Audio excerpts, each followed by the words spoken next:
பார்வதி பரமேஸ்வரன் கையெழுத்திலிருந்து முருகப்பெருமானுக்கும் விநாயகப் பெருமானுக்கும் இடையே நடந்த போட்டியிலே விநாயகப் பெருமான் என்ற இதே மாம்பழத்தை தற்போது ஏலத்தில் நடைபெறுகின்றது. அடியவர்களுக்கு ஒரு அன்பான வேண்டுகோள், இந்த மாம்பழம் விற்கின்ற பணம் ஆலய திருப்பணிக்காக மட்டுமே பயன்படுத்தப்படுகின்றது. அங்கே சமூக வலைத்தளங்களிலே கீழே போடுறது, இந்த காசை ஒரு யாருக்கா கொடுத்துட்டு போடலாம், கஷ்டப்பட்டு கொடுத்துட்டு போடலாம், அதுக்கு சில 1000 காரணம் போடுவாங்க. ஆனால் இது உண்மையிலேயே இந்த பணம் ஆலய திருப்பணிக்காக பயன்படுத்தப்படுகிறது. அடியவர்கள் தயவு செய்தும் மனதிலே வைத்துக் கொள்ளுமாறு கேட்டுக்கொள்கின்றோம். கதைக்கிறவன் 4 விதமாக கதைப்பாங்க, அதை பற்றி நமக்கு தேவையில்லைங்க. வவுனியா உக்லாங்குளம் ஸ்ரீ சித்திவிநாயகர் ஆலயத்தின் வருடாந்த மகோற்சவ திருவிழாவின் போது மாம்பழம் ஒன்று 2,20,000 ரூபாய் ஏலத்திற்கு விற்பனை செய்யப்பட்டுள்ளது. உக்லாங்குளம் ஸ்ரீ சித்திவிநாயகர் ஆலயத்தின் மகோற்சவ உற்சவத்தின் 6ஆம் நாள் மாம்பழ திருவிழாவானது நேற்று புதன்கிழமை மாலை இடம்பெற்றது. இதன்போது விநாயகருக்கு படைக்கப்பட்ட மாம்பழம் ஒன்று கோவில் வளர்ச்சி நிதிக்காக ஏலத்தில் விடப்பட்டுள்ளது. பலத்த போட்டிக்கு மத்தியில் 2,20,000 ரூபாவுக்கு குறித்த மாம்பழம் ஏலத்தில் விற்பனை செய்யப்பட்டுள்ளது. அந்த மாம்பழத்தை வவுனியா உக்லாங்குளம் பகுதியில் வசிக்கும் திருமதி சிந்துஜா உபாரிஸ் ஜெகீஸ்வரன் என்பவர் 2,20,000 ரூபாய் செலுத்தி ஏல விற்பனையில் கொள்வனவு செய்துள்ளார்.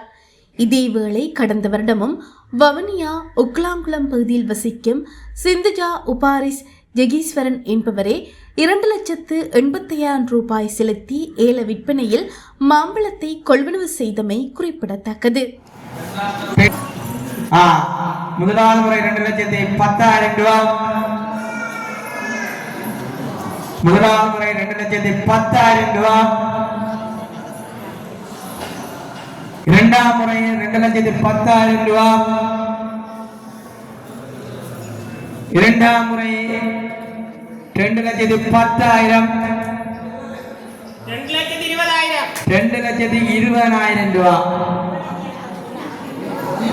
2,20,000 ரூபாய். கேளுங்க, 2,20,000 ரூபாய். ஆறாவது கேட்கலாம். 2,20,000 மூணு கூறலாம்.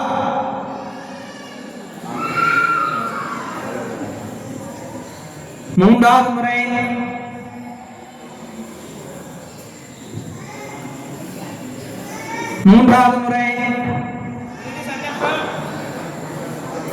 மூன்றாவது விநாயகப் பெருமானுடைய ஏலமானது 2,20,000 ரூபாய்க்காக நிர்ணயிக்கப்பட்டிருக்கின்றது.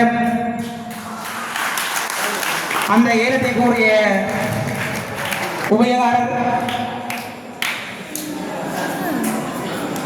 சந்திரன் குடும்பத்தினருக்கு எல்லாம் விநாயகப் பெருமானுடைய